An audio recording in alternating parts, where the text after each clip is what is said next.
Hello my bunnies! Today we are going to be making bubble tea or a boba tea, but the bubbles look like little Easter rabbits and chicks and Easter eggs. And the best part about this is that all the ingredients you can find at the grocery store. So let's get started. So all we're gonna need are two ingredients, which is tapioca flour and silken tofu. Now I'm using soft tofu. Really hope that's the same thing.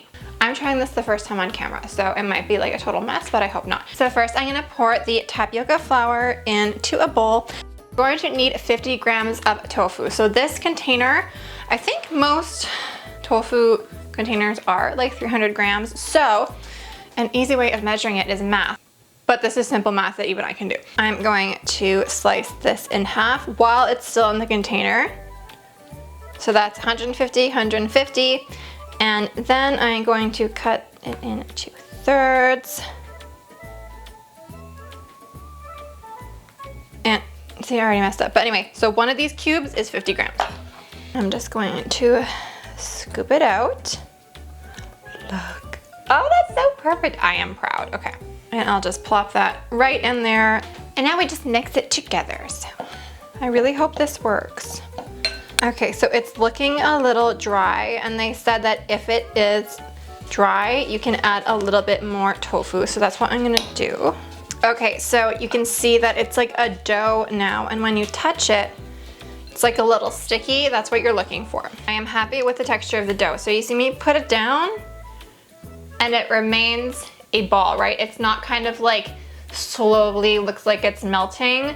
This is what you want. And the reason why you want this is important, is because when we take the hours that I fear it will take to shape our little animals and stuff like that, you don't want them to turn into a puddle before we have time to boil them and like put them in the bubble tea, right? So if the dough is too soft, it's not gonna shape up. If it's too hard, you won't be able to mold them. So this is the perfect amount. As you can see, there is like a bit of a shine to it. It's kind of sticky, not too sticky. It feels wet. So now we're going to need to get out our bubble tea straw, and this feels a little premature, but it's not, because this will save you in the next couple steps.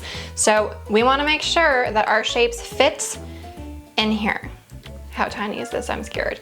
And I'm going to start by making a little white bunny. Remove some for the ears.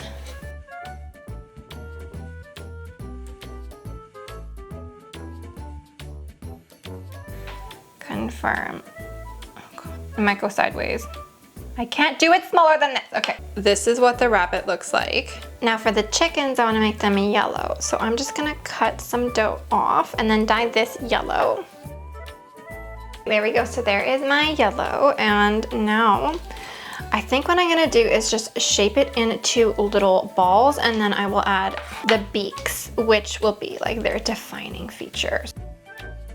Okay, so the little chickens and the rabbits are done, and now I'm gonna take the remaining dough and I'm gonna divide it into a bunch of little balls, and we are now going to dye it a bunch of different colors for the eggs.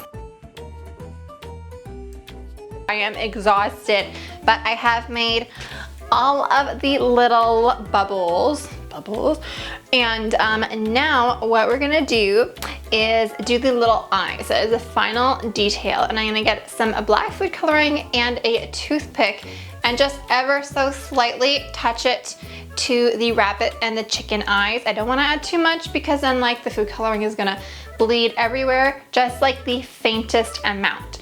And if you like the recipes to any of the actual bubble tea, like the liquid, I made a video years ago on it, so check this out afterwards so you can have like everything pankobunny themed, because like we love that here. Okay, so now we are going to pop them into a pot of boiling water, and once they reach the surface, we're gonna boil them for about 30 seconds to a minute, and then pop them into a bowl filled with cold water, and this will stop the cooking immediately and make sure that they don't overcook. Okay, so now I am going to put them into a champagne glass. And honestly, it's just so that like, you guys can see it better. So the colors got far more vibrant in the boiling process. So keep that in mind. When you're dyeing the dough, it will be brighter when it's finished. First, we're gonna pour two different, I guess, liquids on top. The first one I'm gonna pour in is water so that we can see what they look like when they are submerged. So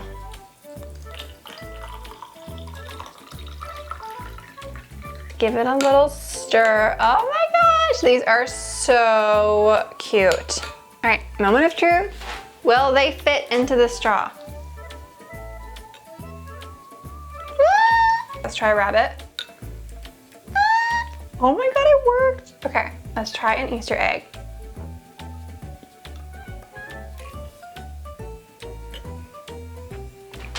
Oh my God, you guys. Give it a little stir. It's still like cute and different, although like water is cute. I love you for watching, and I will see you guys on Wednesday for a new video.